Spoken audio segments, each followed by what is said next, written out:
Good evening, everyone. I'm Carmine Gemei. We start tonight with a special moment. The moment Denver Broncos legend Champ Bailey found out he earned a spot in the Pro Football Hall of Fame. Champ made the Pro Bowl 12 times and was an All-Pro 3 times. 2006 was his best year. He had a leading 10 interceptions. Here's the moment Champ became an eternal champ.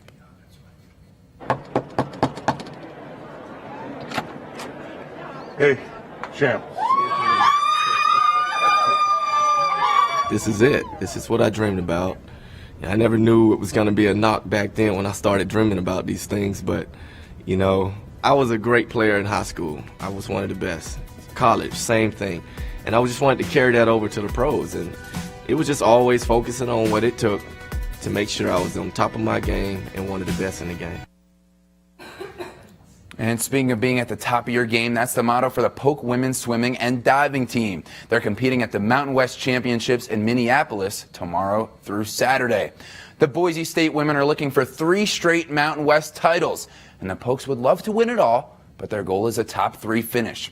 That's definitely possible since they've got 7 competitors ranked in the top 10 in the conference in at least one event. Hannah McLean-Leonard's undefeated in the 100 fly this year. Sammy Burke's the returning conference champ in the 100 backstroke. And Izzy Ryan's one of the best freestylers in the conference as well. Here's the Pokes on their Mountain West chances.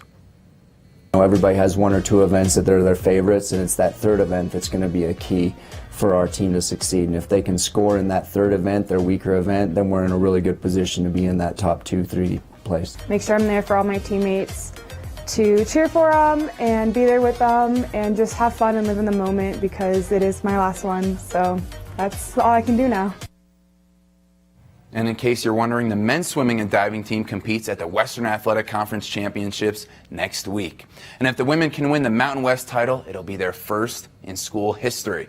Well, the Casper College T-Birds are having their own historic season. As many of you know, the Casper men's basketball team is ranked 10th in the country among all junior colleges. And with 2 regular season games left, they've got 25 wins and just 2 losses.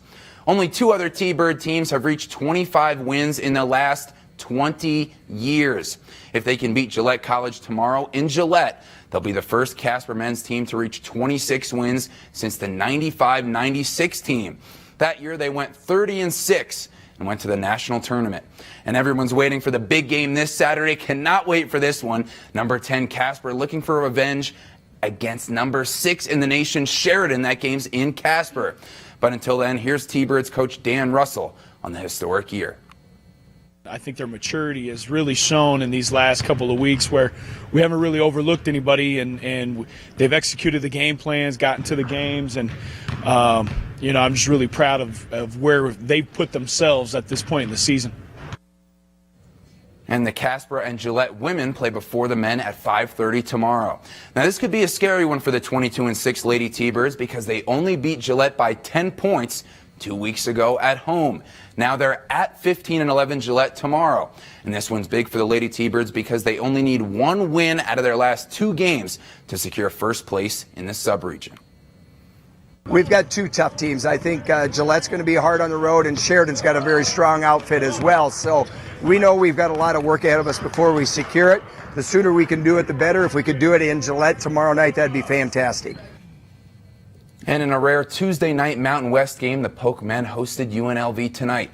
Unfortunately, they lost again 66-56. 4 running Rebs scored in double figures, and Polk all-conference guard Justin James had a very strange game. He scored 25 points on 50% shooting. That's good. 6 rebounds, 5 assists. That's good. But on the flip side, he committed 9 turnovers. The Pokes are now 2-11 in the Mountain West and second to last in the conference. They've got a big one, the border war at Colorado State, Saturday at noon. And the Polk women are at UNLV tomorrow night. If the Cowgirls win, they'll have 8 Mountain West Conference wins in a row. That would be the most ever consecutive conference wins in program history. Won't be easy, though. The Rebs are 5-1 in the conference at home, and the Cowgirls head to Vegas tomorrow, 16-5 overall, 3rd in the conference at 9-3. Big time contrast between the women and the men, but we still got our Cowgirls to root for. Absolutely. All right. Well, thank you, Carmine. Yeah. Great sportscast. You really brought us together. Got to eat up that time. Yeah, you guys got it. And it was interesting. Yes, thank you. Exciting and engaging. Loved it. Thank you And very all your much. videos were on point. I'm glad you guys support me. We'll be right back.